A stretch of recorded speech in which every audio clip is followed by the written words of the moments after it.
What's up, people? Welcome to Eggplante.com. I'm your man, David McClam, here to give you my E3 2013 predictions.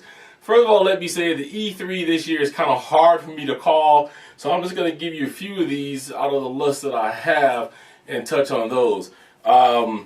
Let's start with the game that I would love to see, but it won't be there. I'm going to say Halo. I was really looking that they were going to do something with Halo with the Xbox One, but as you know, you've seen the Xbox reveal, you know that it's just going to be like a movie. So we're not going to have any new Halo. Who will win E3, Nintendo, Microsoft, or Sony?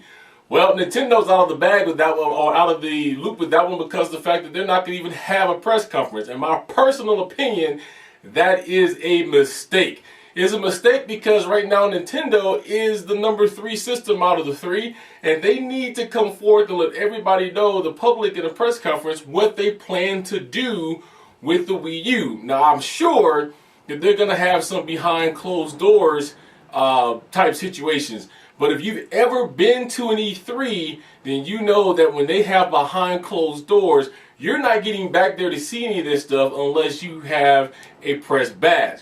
So that means you're going to have to rely on other people, whether it's Kotaku, whether it's any other source of media, Game Informer, or a third party to come out and tell you what they saw, what they like at the Nintendo behind the closed doors. I would say stay here to Eggplant, because I know Chris is going to probably be there and try to get in there, and we'll bring you as much stuff as we can. But Nintendo's out of the loop. They're not going to have a press conference. Between Microsoft and Sony, honestly, who wins it? I think it comes down to the fanboys. I think, though, Microsoft is going to pull it out the bag. Here's why. No matter if you love or you hate Microsoft, they are doing new things that they have set out to do a decade ago.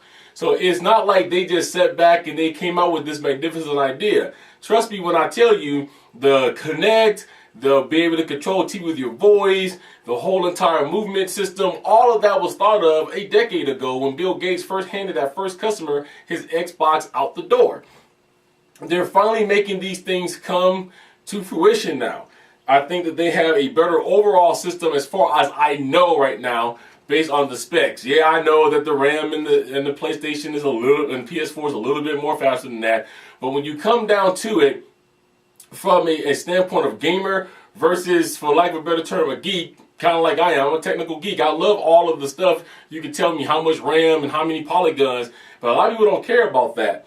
I think overall that system's going to be better. The way that Ghost looks, Call of Duty Ghost, on the Xbox One was just phenomenal. We haven't seen anything before that on Sony, because I guess they're going to release it first on the Xbox One. So neither one of them, so Sony and Microsoft, are going to have backward compatibility. I think Sony, though, is kind of strong. They have their new controller. Xbox has a new controller too, but it looks like that PS4 has put some new things into their controller that's going to make it function a little bit better with their games. They're doing a whole lot more stuff too with their 3D side of things, which could be a positive or negative. It's a positive if you have a 3D TV, it's a negative if you don't. They've been trying to curtail that for a long period of time. So I think who wins this battle is going to come down to who presents the most stuff at E3. Microsoft has a whole lot of other things that they want to come out with at E3, even though they've been bashed. They've said, we don't have this game and that game, we're going to do this at E3. I think Sony kind of came out and kind of went, for lack of a better term, balls to the walls in February, and they threw every game at us that they had, and I think that they're really out of surprises. They told us all of their partnerships and everything else, which with Sony isn't many.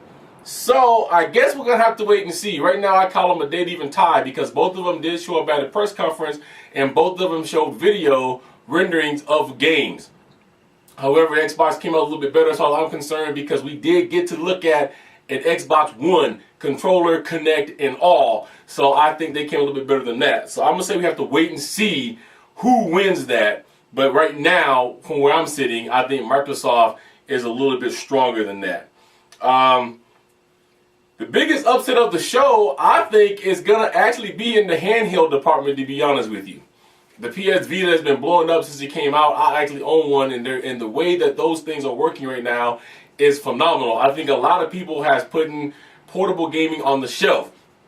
With the iPhone being able to come and corner the market and actually be the #1 device for mobile gaming, I think you can look for something really tough, really strong, at least from the Sony end of things. With Nintendo, I don't know. The DS and the 3D DS is seeming to be doing very well. My daughter has one of those, but the thing is it's still kind of like just a little bit too children-y type thing.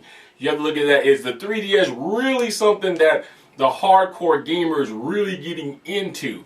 With the PS Vita, your game goes with you and you're actually playing a direct port of the game. It's just like having a miniature PS3 in your hand right now.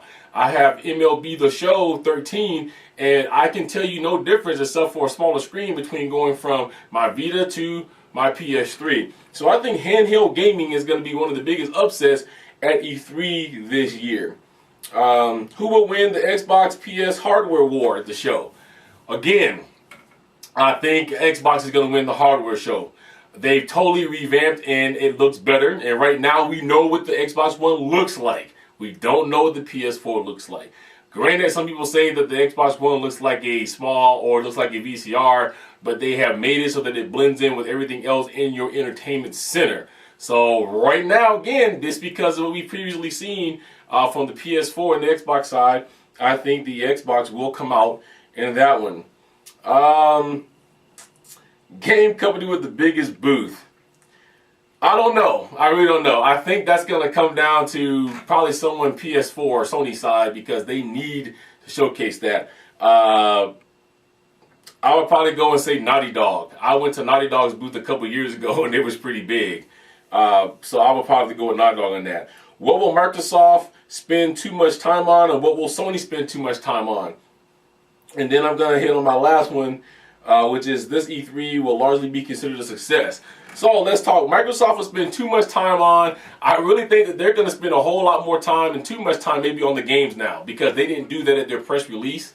That they're going to try to cram as many, here's what we have coming off of the Xbox One down your throat, and they're not going to spend enough time on more of the features. I'm not talking about to really take down the polygons, but you know what the Kinect will actually now do for you versus the little piece we've already seen, things of that nature. So I think we're going to be oversaturated with gaming and content at the Microsoft conference. I don't think they're going to spend enough time on talking about things like now that we can be able to have TV through our Xbox, the different partners that they have or that they work with or they're going to have.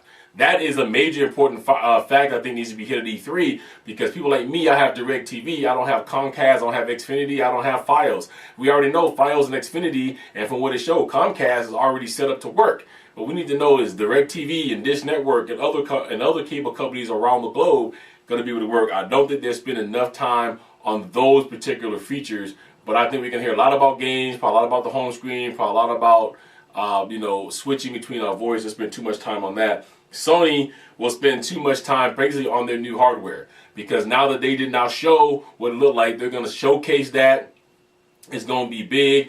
I know people, I went to a Sony press club a couple years ago, and when they come out and want to talk about something, they talk about something. And that year I went, it was all about 3D. I mean, we had a big old 30-minute 3D presentation, glasses, the whole nine.